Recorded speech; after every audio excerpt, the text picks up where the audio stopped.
উপস্থিত আজকের এই বক্তগুরু আশ্রমের যিনি প্রতিষ্ঠাতা, সারা বাংলাদেশের আলোড়ন সৃষ্টিকারী, সারা বাংলাদেশ বর্তমান যিনি একজনকে কোরআন গবেষক হিসাবে এখন মানুষ প্রথম নম্বরে স্থান অধিকার করেছে,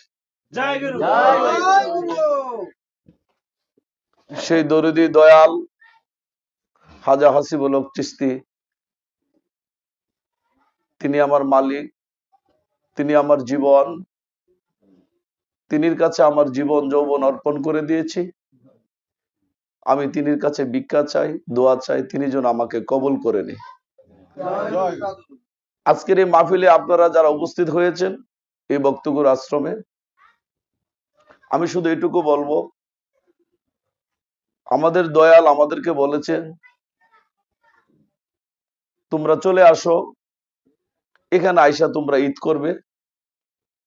তাই তো আমাদের কথা ছিল, আমরা সেই ঈদের দিন আসার বাকি আমরা একদিন আগে গুরুর দরবারে চলে আসছি।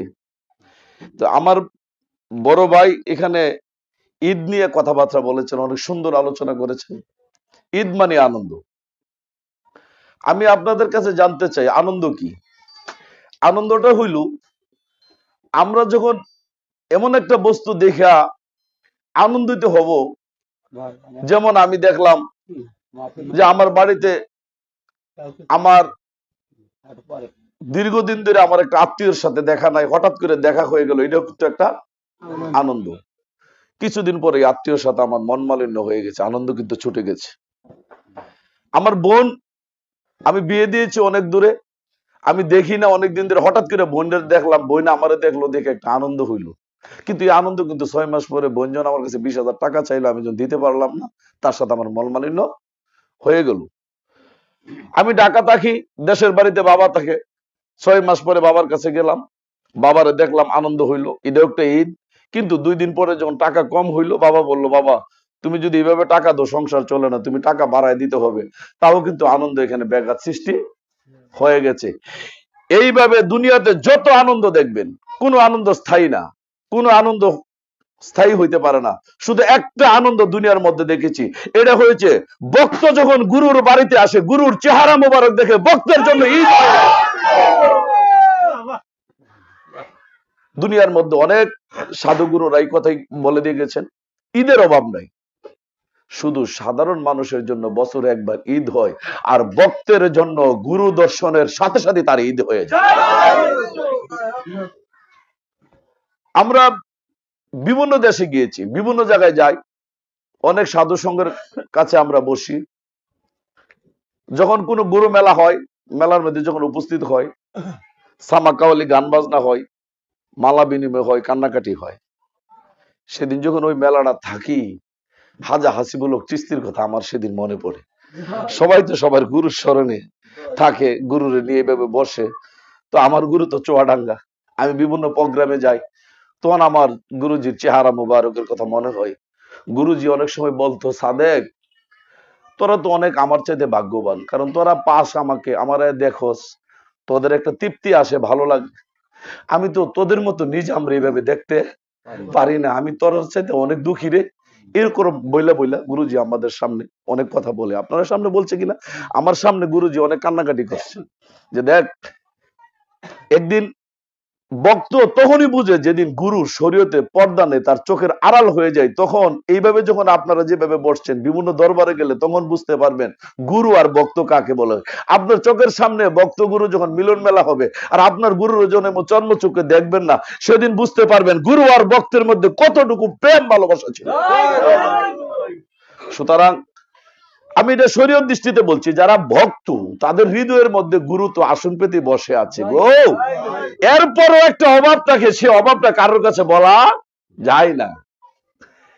তা আমি আপনাদের মাঝে এইটুকু বলতে চাই, প্রতি বছর পরে পরে ঈদ হয়, এটা হইলো সাধারণ মানুষের জন্য।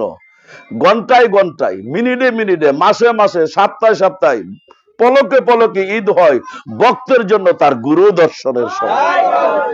এর চাইতে বড় ঈদ আর হইতে পারেন। যাই হোক, আমার ভাই সুন্দর লজিকপূর্ণ কথা বলেছেন। আর সবচেয়ে দুনিয়াতে সবচেয়ে কষ্ট কি জানেন? গুরুর সামনে যদি ভক্ত কথা বলে তার চাইতে কষ্ট আর নাই, কারণ খুব মানে টেনশন ফিল হয়। আমি যখন অনেক অন্য কোথাও যাই তখন এইরকম লাগে না, কিন্তু এখানে কথা বলতে গিয়ে আমার যা হচ্ছে, কারণ মালিক যখন বসা থাকে ভক্তের একটা ভয় থাকে, কারণ আমরা তো পরিপূর্ণ না। গুরুর ভিক্ষা পাইলে, গুরুর দয়া পাইলে, গুরুর সদ্গা যদি পাই, দুইটা কথা বলতে পারি, এও গুরুর কাছে সুইচ যদি ভুল হয়, গুরু যদি সুইচটা বন্ধ করে দেয়, গুরু সুইচ বন্ধ করে দিলে ভক্তের কণ্ঠ থেকে কোনোদিন কথা আসতে পারে না। আমি অনেক জায়গায় গিয়েছি, অনেক সাধুরার সাথে কথা বলেছি, এই 30 বছর ধরে ইউটিউবে বয়ান করতেছে, অথচ গঠনমূলক কোন ফিলোসফি বলতে পারতেছে না। কেন? ওই যে গুরুর সাথে তাদের সাক্ষাৎ নাই, তারা শুধু ভাইরাল হওয়ার জন্য কথা বলছে।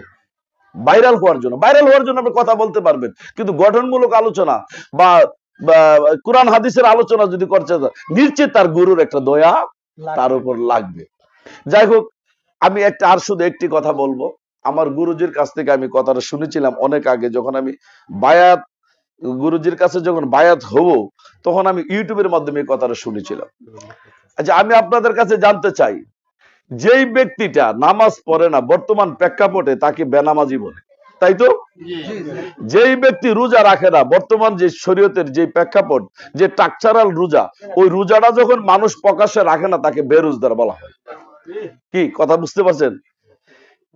যখন কোনো মানুষ হজ করে তাকে হাজি বলা হয়।